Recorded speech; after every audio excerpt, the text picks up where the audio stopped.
All right, yo, what's going on, you guys? So I'm just out shooting my bow, getting my reps in today. Just fletched up some new arrows. This is a different configuration. It's 20 grains heavier than the last arrow I was shooting, and I was clocking like right at 400 grains on my previous arrow, which was VAP Extreme. It was a Victory, and it had 75 grains of brass in the front, and it had 100 grain point with a 3 fletch. So what I'm going to do now is, because I really want to make sure that this arrow punches through the stag, the chamois, and the the tar especially. I guess tar had really thick, fur. We booked this trip in a time when the tar are like most beautiful. They're rutting, and I guess it's just really, really fun to hunt them with the bow during the time we're going. So the only problem is that an expandable blade broadhead sometimes will open up before actually penetrating because of how thick that tar fur is. So I'm going to switch to a fixed blade broadhead. If you guys have any recommendations on fixed blade broadheads that you would use or you've had really great success with, let me know.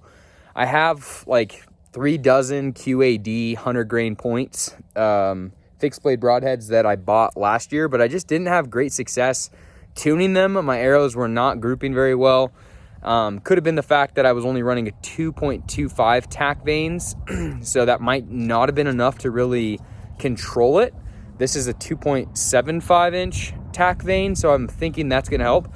So long story short, I'm sharing this arrow with you guys and this whole setup with you guys because it's completely new. So I'm running an outsert, which I used to not like, but I don't know. I think I'm gonna like it. I'm gonna throw this broadhead on really quick. I'll show you guys what that looks like. That is a left helical. I fletch all these myself, which some of you guys saw my video the other day, but this is what I'm running. So let's go over here. I'll show you guys this broadhead real quick because I'm gonna throw it on. I don't think I can change my, no, I can't. All right, so this is what I killed my elk with. Killed a mule deer with it as well. That is the Rage. Gosh dang.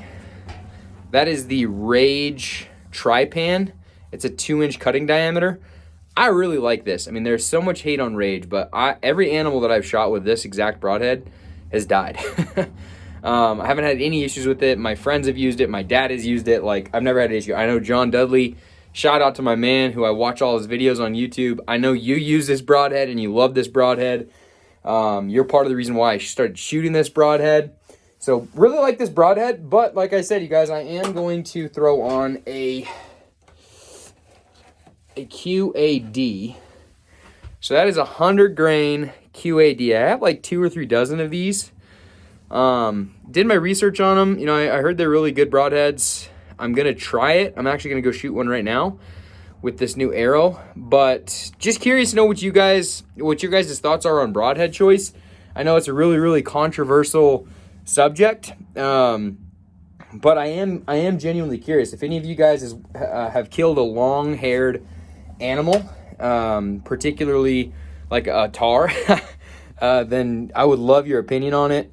I know that any of those goats in different countries, they usually have long, thick fur. So that is going to be interesting. And then I booked another hunt where I'm going to shoot an ibex and a mouflon. And I guess the same thing with the mouflon.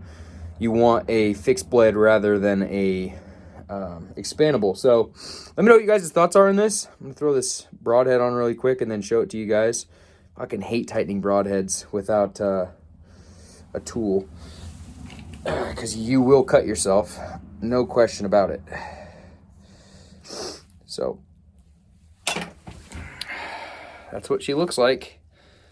We're gonna give her a rip. We're gonna see what kind of damage she does. So I'll show you guys in a minute, but let me know you guys' thoughts and opinions on this arrow.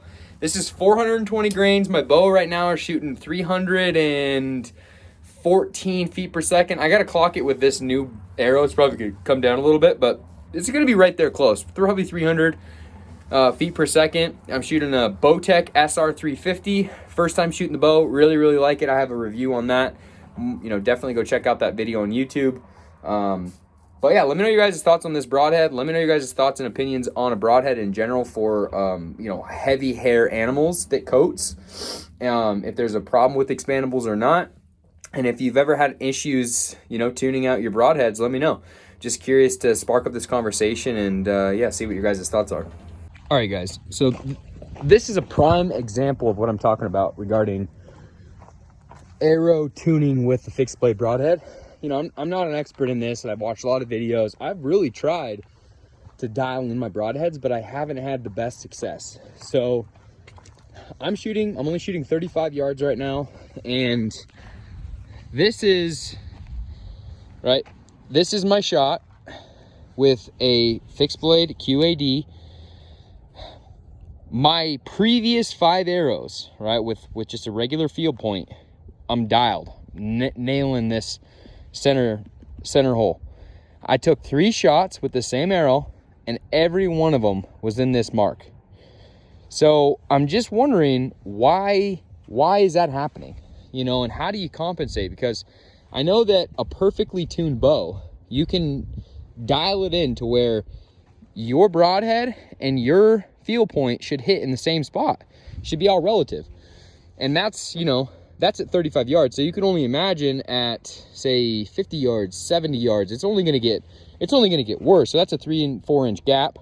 It's going to get worse and worse. And so I'm just curious to know what your guys' opinion is on tuning these broadheads. I'm nervous about this, and I have 4 months, that's actually 3 months before my trip, and I want to be dialed. I need to be shooting groups at 80 yards with that broadhead, you know, the size of that centerpiece. So yeah, thanks for your guys' tips. Let me know.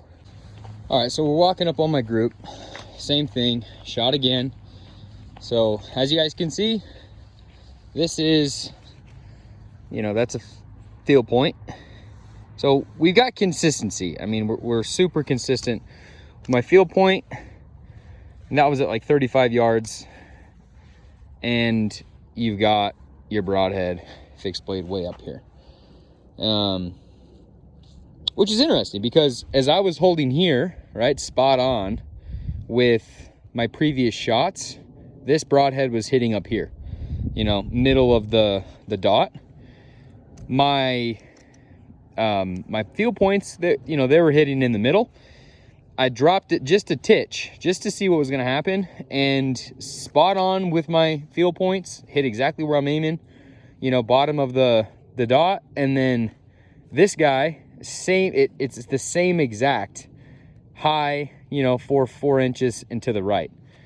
So yeah, I mean that just comes down to tuning. But I guaranteed if I put on an expandable broadhead, I put on that Rage right now, I guarantee you that I would be knocking fletchings off, you know, of these arrows. I mean, it's just, I don't have to tune it like I have to tune it with this. So just curious to know what your guys' thoughts are about groups like this. And again, 40, 50, 60, you can imagine that's only going to grow. This gap is only going to grow. All right, guys. So as you guys see in that video, I have a couple questions about broadhead tuning.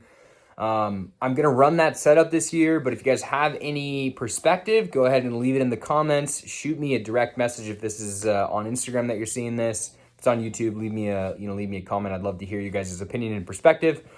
But yeah, I'm going to try to figure this out, and you guys are going to kind of get to follow along in the journey. So definitely like and subscribe, and we'll have more and more of these videos come out.